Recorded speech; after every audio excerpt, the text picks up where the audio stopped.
Hello, everyone. Thank you so much for joining us today. Welcome to Let's Have Renaissance, a podcast about writing, editing, publishing, literature, the arts, and more.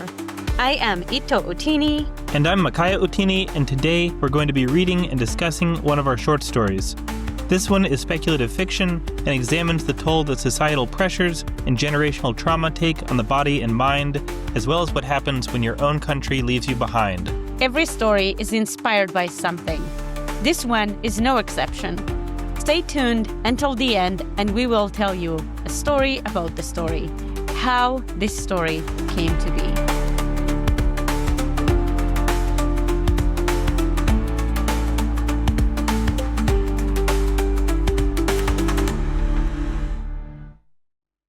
This story was originally published online in a magazine called Modern Literature, and its title is 10 Years.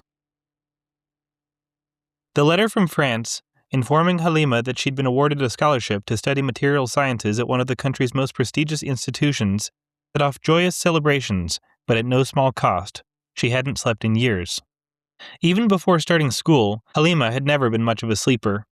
As a toddler, she'd tossed and turned and bawled and kept her parents up all night. As a teenager, she'd tried everything she could think of: chamomile, pennyroyal, lemon verbena, and whatever was recommended at the pharmacy. Nothing had worked.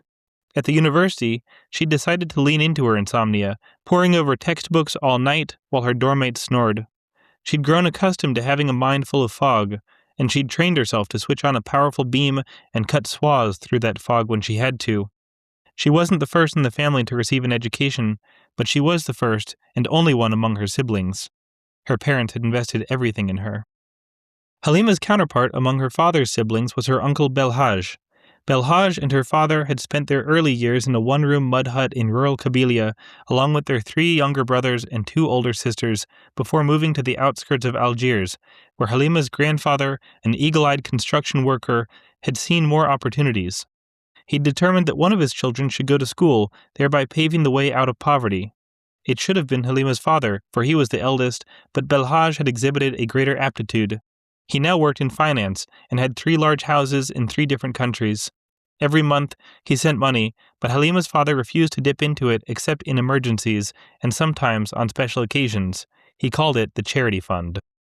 Whenever Halima's father looked at Halima, one of his eyes would burn with the pride of an eagle, while the other would smolder with all the resentments of Cain. When Halima came home with bad grades, he would beat her. When she came home with excellent grades, he would beat her to remind her of what would happen if she didn't keep earning them. Yet he also doted on her. When she earned good grades, once he finished beating her, he would take her to the French bakery down the road and buy her pastries, marvelous treats that no one else in the family ever tasted. "You're our pride and joy," he would tell her, watching her plate to make sure that she ate every crumb. "Our one and only. You'll be our deliverance someday." These rituals continued well into Halima's adulthood. No one thought them odd. When Halima read the letter from France aloud and explained what it meant, her father, beaming from ear to ear, took her into her room and gave her a sound thrashing. Then he stood her at arm's length, taking stock of her disheveled beauty, before drawing her into a bear hug. "I'm so proud of you," he whispered in her ear. "You've gone beyond anything any of us could imagine. We're all so proud." He was under the impression that because material sciences was a more rigorous discipline than finance, vulgar mathematics, as he called it, it would also pay a great deal more. Halima never had an opportunity to disabuse him of this notion. Belhaj, as it happened, owned a house 3.5 blocks from the university where Halima would be studying. He wouldn't need the place any time soon, he assured her when they spoke on the phone. She was welcome to stay there. He also promised to purchase her plane ticket, adding that if she needed anything at all, he would have it delivered to her door. Though he was on a business trip in Prague, he arranged to fly home for a few days so that he could attend her farewell party. With money from the charity fund, a venue was rented, musicians recruited, and a catering service hired. This level of decadence did no favors to Halima's stomach, which soon began to make strange noises as she witnessed her relatives and friends and former teachers marveling in unconcealed awe. Her lower back throbbed where her father's beatings always landed, a persistent tug against her mind. Anxious that someone would mistake her distraction for haughtiness, Halima did her best to keep her head down and not look anyone in the eye, but this was impossible. She was the center of attention. Against her will, she found herself drawn into one conversation after another, blushing and cringing and muttering what she knew to be complete non sequiturs, wishing that she could be anywhere else, going for a walk, or reading a paper, or writing one. The worst part was that she couldn't even say that she had to go to bed early. No one would have believed her.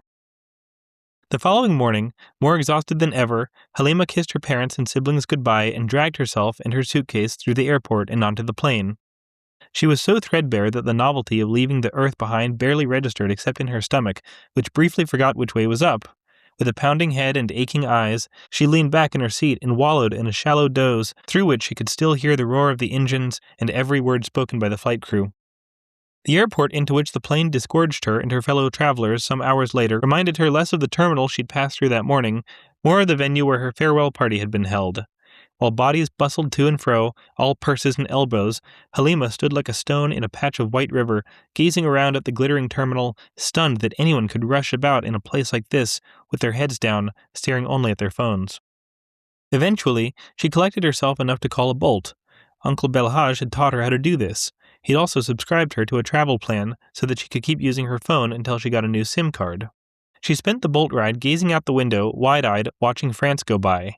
There were specific differences, of course, more naked arms and legs than she was used to, and endless heads of hair as blonde as straw, but somehow these weren't enough to account for the all-encompassing sense of wonder that tossed her on its raucous swells. She couldn't put her finger on what it was about the whole of this place that exceeded the sum of its parts, but France was more than just Algeria with booty shorts and platinum hairdos. France was France. Uncle Belhaj's house was exactly as he'd described it, a narrow 3-story structure on a cobblestone street between 2 other houses, each ornately fronted with columns, balconies, gables, and dormer windows. Beneath the front porch was a car park, its mouth yawning darkly. Uncle Belhaj had left one of his cars there and said she was welcome to use it, though, as she'd reminded him, blushing, she'd never learned how to drive. "That's all right," he'd told her, "everything in good time." Uncle Belhaj wasn't married, nor did he have any children. Sometimes, lying awake at night, Halima found herself wondering why he didn't just go ahead and adopt her. Of course, her loyalties lay first and foremost with her father, who'd worked tirelessly all his life, delivering bottle gas to shops before sunrise, and after him, with her mother, who slaved away all day, cooking and cleaning. She couldn't abandon the people who'd given her life and health and a good education any more than she could part with one of her own limbs. Still, this fantasy lurked in her mind. If she ever did manage to drift off to sleep, she half expected it to form the backbone of a dream. "You've had a long day, kid," Uncle Belhaj told her when she called to report her safe arrival and ask directions to the nearest market. "Don't worry about dinner. Leave that to me." A little while later, groceries were delivered, an assortment of fresh fruits and vegetables, staple grains, fine cuts of meat, cheeses, and frozen foods. While putting away the shelf-stable items, Halima explored the kitchen, taking stock of the gadgets and cookware. It was when she had an immersion blender in her hands, trying to guess how it worked, that the thought hit her, a knife through her lungs. In just a few years, she would have to go home. Time was rushing past her like those travelers in the airport, heads down, indifferent to awe. That night, despite the crust that limbed her eyelids and the fierce ache in her bones, Halima never went to bed. Instead, she wandered from room to room, taking books from the bookshelves and reading a few lines aloud before putting them back, opening the backs of the clocks to observe how they worked, taking her uncle's photos off the walls and searching their cardboard backs for hidden messages. She couldn't bear to waste a second of this life, this freedom. Eventually, she brewed a pot of strong black coffee, chopped onions, peppers, cheese, and sausages, and scrambled 3 eggs in a pan. She ate slowly, savoring every morsel until the birds broke into song. A headache linked her temples, arcing over her prefrontal cortex like a rainbow, but she fixed her attention on the sunrise streaming through the kitchen window, resolutely ignoring the pain. Soon, she was caught in a whirlwind. She explored all the shops within walking distance of her uncle's home. She got off the bus at the wrong stop and spent hours wandering the city, asking for directions. She discovered that her French, though fluent, was not quite the right sort of French, and therefore might as well not be French at all. She learned to communicate using larger-than-life gestures rather than words. She got a new SIM card. She got lost in the metro, then found. She memorized her way to the campus and back. She filled out paperwork. She signed up for classes. She met her academic advisor, a heavy-set man with gray skin and the pursed lips and huge bulging eyes of a fish. She met everyone who worked in the International Students Office. She attended orientation sessions. She was bombarded with names and numbers, rules and regulations. Every night, instead of sleeping, she wandered through her uncle's rooms, sometimes with a book held in front of her, sometimes lost in her thoughts. She left all her clothes on the bed, if only to feel that she was getting some use out of it. The state of consciousness that she achieved by the end of the week was one of reality commingled with dream. She floated about the city like an old balloon, bobbing from moment to moment and person to person, never quite certain what anything had to do with anything else, but taking it on faith that it was all connected. On Friday, she was told of an upcoming party for incoming graduate students. Despite her exhaustion, she resolved to attend. The next night, however, when she arrived at the venue, it turned out to be a nightclub. The lights were low, the music was deafening, and there was no meeting, no greeting. She didn't find the scene all that appealing, but it occurred to her that if she danced and drank enough, she might finally force her body past its limits. Spurred by this hope, she ordered cocktail after cocktail and leapt about on the dance floor like a marionette operated by an epileptic until her legs nearly gave out and she had to totter to the women's restroom where she vomited everything she'd eaten. She retched again upon reaching her uncle's house, this time into the kitchen sink. Behind her, the front door hung open, admitting a warm breeze. When she attempted to retrace her steps, the floor sloshed out from under her, nearly braining her on a vitrine. Eventually, she managed to shut and lock the door, whereupon she let her body melt onto the stairs. She ascended sea slug style, one oozing step at a time. At long last, she reached the bedroom, where she threw herself onto her clothes. Yet sleep still refused to come. Her mind spun like a dinghy on a storm-tossed swell, but her consciousness shone through it all like a beam from a lighthouse, unquenchable. It occurred to her then, for the first time, that her mind and body might just be determined to destroy themselves. With this thought, she became afraid. When she couldn't bear to drift there anymore, she got up, staggered to the bathroom, and took a long shower, then fixed herself breakfast and went out to search for a pharmacy. It took her a long time because it was Sunday, but eventually she found one. "Please," she begged the pharmacist, unable to think of a larger-than-life gesture that would sum up her situation. "I don't sleep. I need whatever you've got, the strongest." Instead of pretending that her French wasn't French, the pharmacist took pity on her. He disappeared into the back room and returned moments later with a bottle of pills. The price wasn't bad. She went home and left the bottle sitting conspicuously on the counter, where she could ignore it. She was determined to wait until nightfall so that her body wouldn't have the final say. Sprawled on the sofa, she reviewed her syllabi, feeling as if she were reading a language whose alphabet she'd studied, but whose syntax and semantics she had never learned. "Don't panic," she told herself, whispering even though she was alone in the house. Somehow, she would get through her first day of class, and then the next, and then the next. Now and then, she glanced at the bottle of pills. Her heart skittered in her chest like a small lizard over hot stones, her future cantilevered, sheer and impending.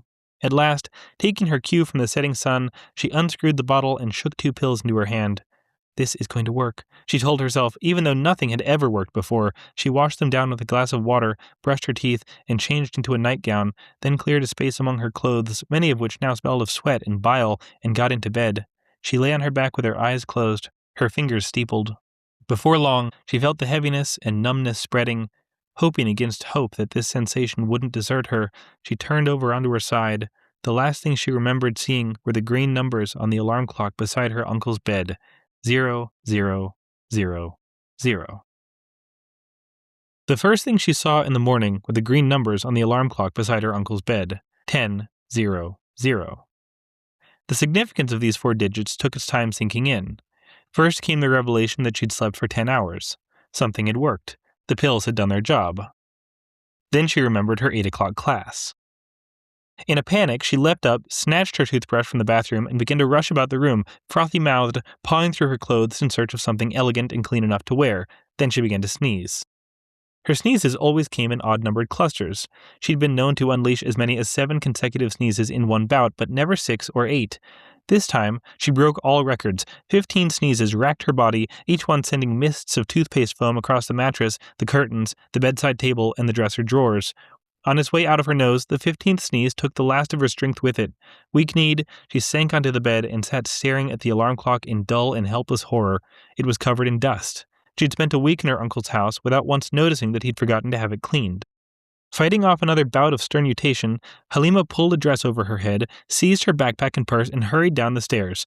The weather was cool, the sky densely clouded with milk-colored clouds, but the jog soon warmed her blood so that by the time she reached the edge of campus, she was no longer shivering. Her backpack jostled against her as she sprinted through the quad, aggravating her eternal bruise. When she arrived and peered through the little window set into the door, she found the classroom full. Instead of the old man whose picture she'd seen on the university website, however, the lecturer was a young, trimly dressed woman.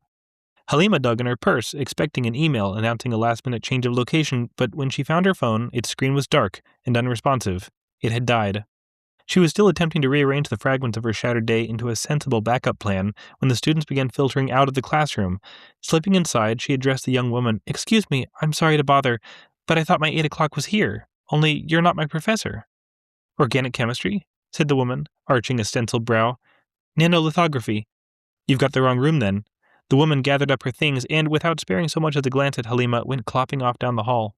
The thought of explaining herself to the administrators whom she'd met the week before made Halima itchy all over, yet she was not relieved, arriving at the international student's office, to find that no one whom she knew was in. The secretary, a plump, middle-aged woman, asked for her name. Watching her type it into the computer, Halima found herself wondering why she was wearing glasses in the first place if she was just going to peer over the tops of the frames to get a better look at the screen. She said after waiting for the system to load. "I'm not getting anything. Is there another way to spell your name?" Halima offered several variations, each of which the secretary dutifully transcribed, to no avail, even after refreshing the system. "Let me talk to my boss," she said after the fourth try. "This is unusual." She disappeared into the director's office, returning a few minutes later with a handsome, dark, aquiline man. He was not the director, whom Halima had met the week before. He asked her to spell her name, then commandeered the secretary's keyboard and typed while standing, his shoulders hunched forward, the secretary squeezing plumply into the corner so as to be out of his way. "Which department?" he asked. "Material sciences?" "Exactly." "Well, here you are." He straightened, raising his eyes to Halima's, not blue like so many of these people's eyes, but sharp and dark like hers. "It seems that you left." "What?" "Dropped out, actually, before completing your first semester. That's what it says." "But I haven't dropped out," said Halima. "I haven't even started yet." "This is your second enrollment, then?" "What?" "This is the second time you've been enrolled at this university," said the man, his pitch no longer curling upward at the end. "Your first enrollment was," he peered at the screen, double-checking, 10 years ago? No? "No," said Halima. "No, that's an error. I was just here on Friday. I've been here for a week. In France, I mean. I'm from Algiers. You can ask your colleagues. I was here, in this office. Look." She unslung her backpack and brandished her syllabi. "These are my classes. I just need to know where they are. I'm on a scholarship. I can't afford. It's just that I overslept. I never oversleep. I have the worst insomnia. I just thought I would try a new sleeping pill." The man's eyes scanned the syllabus, tacking, then locking. "Look, you see?" He held it out to her as if it were a flower, which she was expected to accept with gratitude. "This is an old syllabus. This professor may not even teach here anymore." His finger was squarely planted on the year. It was the right year, not old, the same as it had been the day before. Clearly, though, he expected her to understand. In the hall outside the international student's office, she tried again to check her phone. She peered at her own fingers curled around the edges of the lifeless screen. Her nails were bitten to the quick. She felt her hair and found that it was shoulder-length and slightly greasy, just as it had been. In the stories, those who fell asleep for years always woke up with long hair and long fingernails. She headed for the edge of campus. There she hailed a cab. "Please," she said to the driver, "I need to go to the Algerian consulate." If she'd been asleep for 10 years, then surely someone would have come to check on her. The authorities. Uncle Belhaj.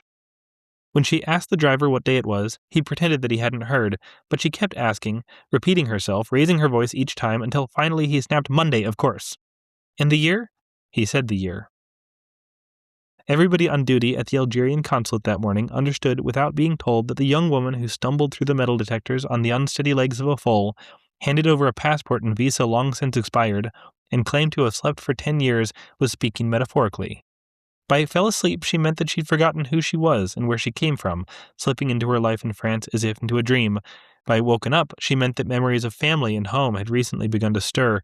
Interpreting her words in this way, the officers spoke to her gently but firmly. They explained that while they understood the difficulty of her situation, she really had no choice.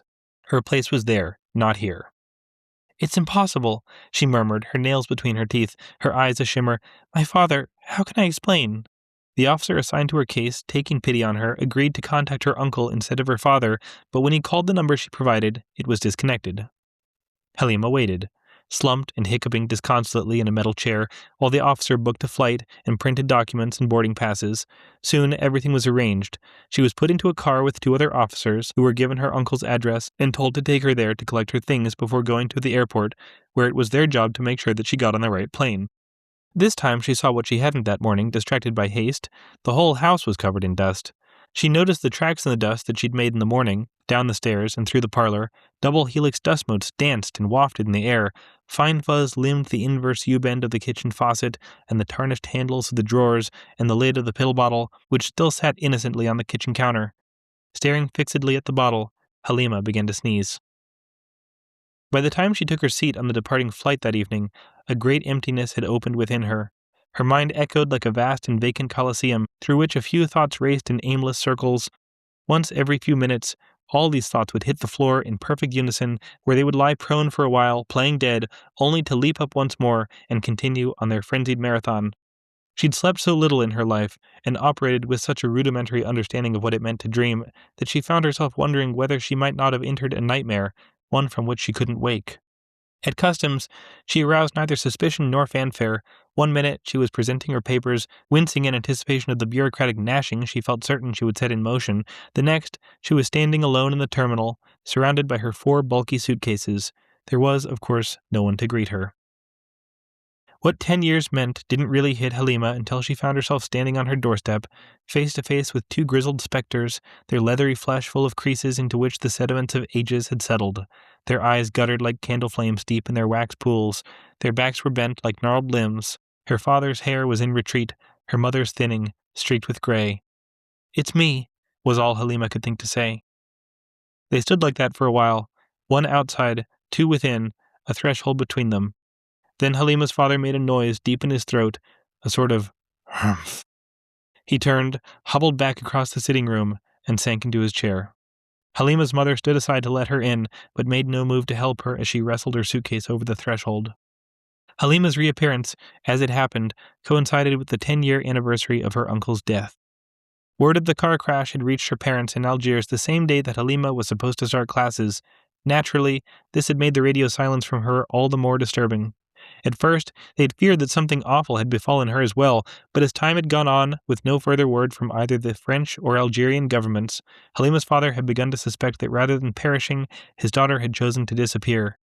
With his brother suddenly gone, the resentments that had smoldered in his heart for years had required a new object.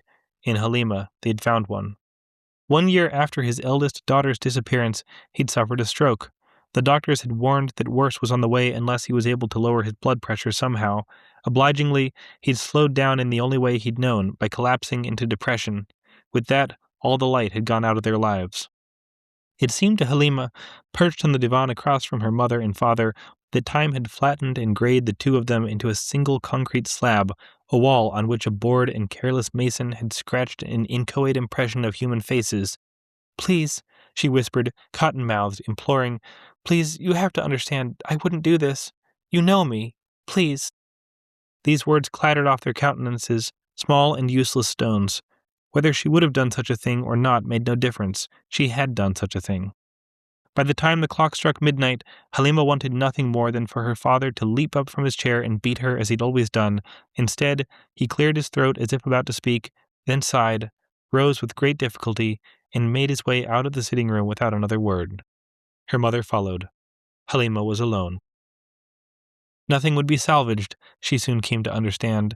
The physical infrastructure of her life was all still there, her childhood home, the streets in which she'd played, the open spaces of her childhood, but the essence had vanished like a moth in a flame. Her family despised her. Her teachers had forgotten her, and her friends had gone their separate ways. Some had gotten scholarships, or landed jobs abroad. Others had found work domestically, teaching, doing research, or serving the government. A third group, the largest by far, had filtered out of the university and down into the socio-economic substratum of Algiers, taking positions as shopkeepers, taxi drivers, house cleaners, and street vendors. Halima, then, was either a defector or something infinitely worse, a squanderer of coveted opportunities, a reveler in desecration. Though she feared what would happen if she boarded the wrong bus or hailed the wrong taxicab and found a former classmate at the wheel, she couldn't simply spend her days at home. The wordless rancor radiating from her parents and from her siblings whenever they visited was more than she could bear. For lack of anything better to do, she took to wander in the streets of Algiers, knocking on the doors of various establishments, asking for work. Everywhere she went, she registered as a disturbance, a bad smell wafting in the air. In 10 years, new street slang had emerged. Her efforts to incorporate these idioms into her own vocabulary, crudely informed by whichever conversations she'd last overheard, only elicited cocked heads and consternation. She couldn't seem to avoid mixing the jargon of 12-year-olds with the argot of gangsters. She always knew when inappropriate words had left her mouth, for the air in the room would change, taking on an acrid smell, a crackling charge, and she would cringe with shame. The only language over which she still retained some semblance of command was that of material sciences, but there was little use for angstroms and fullerenes in the shops and restaurants of Algiers. Deep down, she knew that if she ever set foot in a lab, she would discover that even this language had left her behind, but because those doors were permanently closed to her, she was able to maintain the illusion that she still grasped a slice of the world. One day, on a whim, she went to a cyber cafe and printed out her CV. She knew that a 10-year gap for which she could muster no convincing explanation would instantly ruin her chances with employers, but carrying these papers around still made her feel as if she had something to offer. Usually, the CV remained tucked away in her purse, but she would sometimes take it out and read it, remembering the classes she'd taken, so fresh and recent in her mind, until the ink was blotted by her tears. She ate little and was painfully conscious, at every meal, that her need for sustenance imposed an additional financial burden on her parents. They said nothing to discourage her from eating, and her mother always set a place for her, or left food at her door, but every mouthful hurt her teeth, as if she were biting through gold. She grew thin. The bitterest irony was that she no longer suffered from insomnia. She would go to bed late, exhausted from long days spent trudging about the city, and would plunge immediately into the soundest sleep she'd ever known. Sometimes she even dreamed. More often than not, her dreams were pleasant, with no connection to her present circumstances. She would wake feeling rested, but then thoughts of her real life would come flooding in, and that ill-gotten sense of tranquility would scatter like spores on the wind. Within a few minutes of waking, she would find herself exhausted once more, her nervous system wrecked by shame. Because she neither felt that she deserved relief, nor wanted any more of that ruinous dormancy, she refused to stay in bed all day. Yet this left her constantly casting about for ways to fill her days. Socializing was out of the question. Employment was out of the question. Only one option remained: to volunteer. Encouraged by her uncle, who'd bankrolled half the charitable organizations in the city, Halima used to spend her summer holidays volunteering, chaperoning children on field trips, helping with their homework, and packing lunches for families even poorer than her own. "This is half the battle right here," Uncle Belhaj had told her. "This might even get you into Harvard. Foreigners love when you volunteer." The organizations with which he'd connected her all had ambitious missions, ranging from feeding the hungry to teaching the blind how to see. If he'd still been alive, he would have made a few phone calls, and one of those NGOs would have hired Halima in no time, perhaps for an executive position where she could spend her days in a sunlit corner office, working out which sorts of synthetic materials could be used to fashion new parents for orphans. As it was, she was left with no choice but to go knocking door to door, begging one secretary after another to let her work for free. The nonprofit sector would be her salvation, or so Halima expected, the last refuge where someone like her could fit in, but, to her shock, she met with rebuff even here.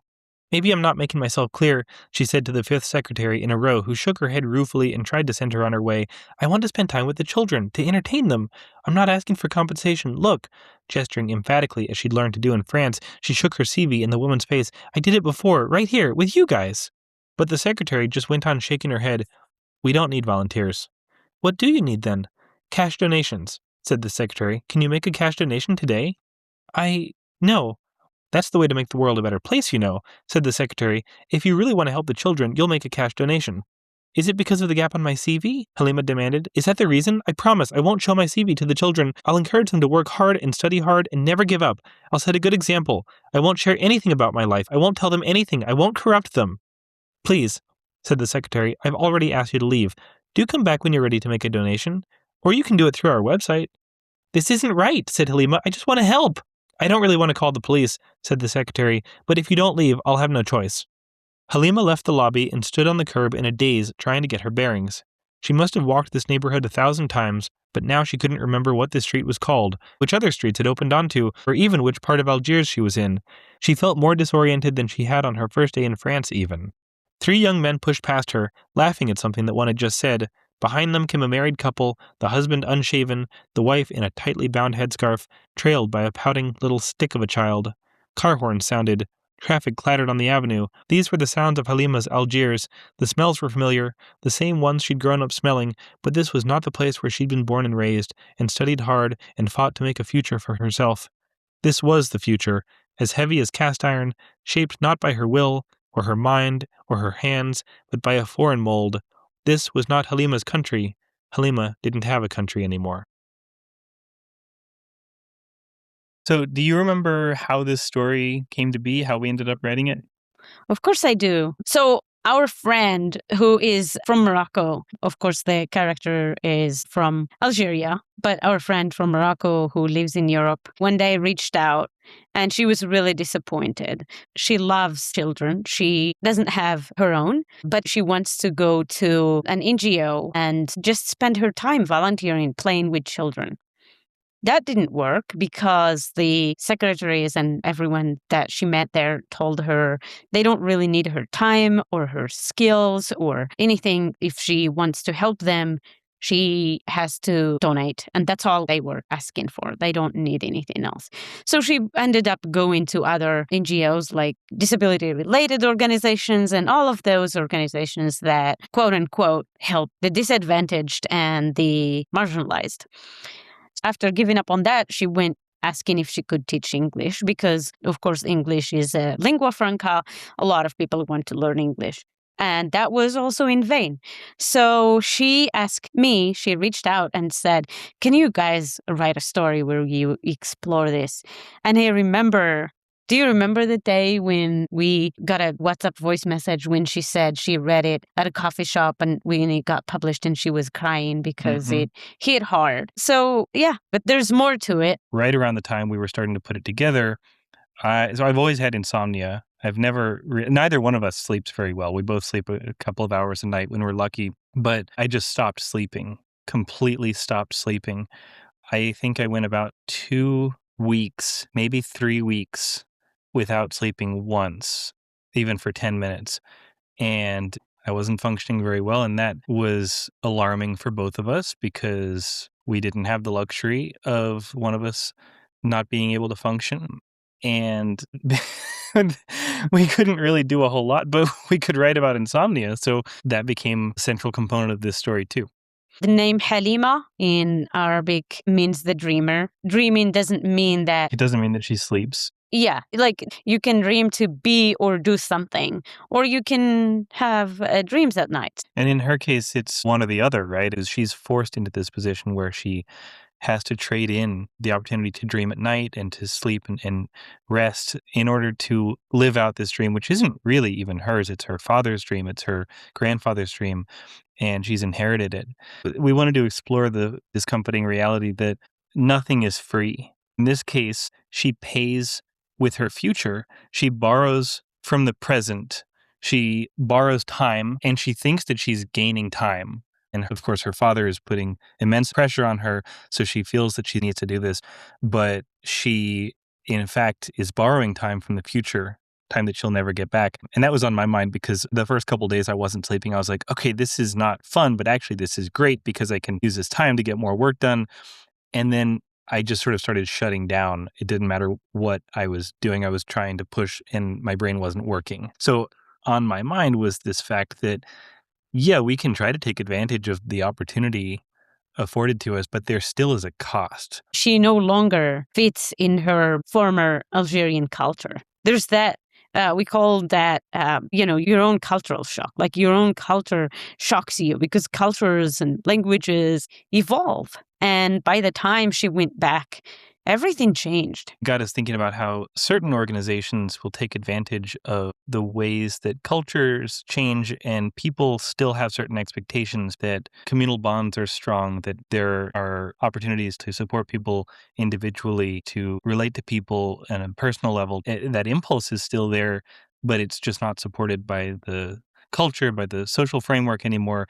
And the organizations take advantage of that desire to help. And the reason that I think this was one of the last details that fell into place was the idea that it was a foreign pill that triggered this. Because again, we wanted to tie all of these pieces that were on our minds together. We wanted to explore what happens when culture changes and how you are shocked when your own culture is suddenly foreign to you.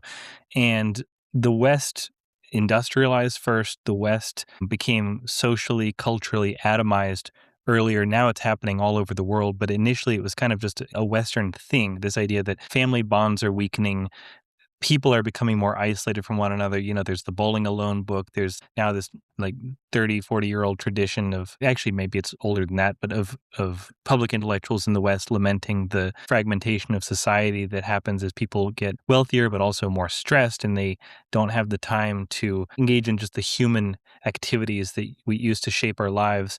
And so we thought the thing that triggers this transportation for Halima from the present in which that social support network still exists into a future in which it has entirely eroded and she can't take advantage of it either as a benefactor or even as a giver, that catalyst should be technological.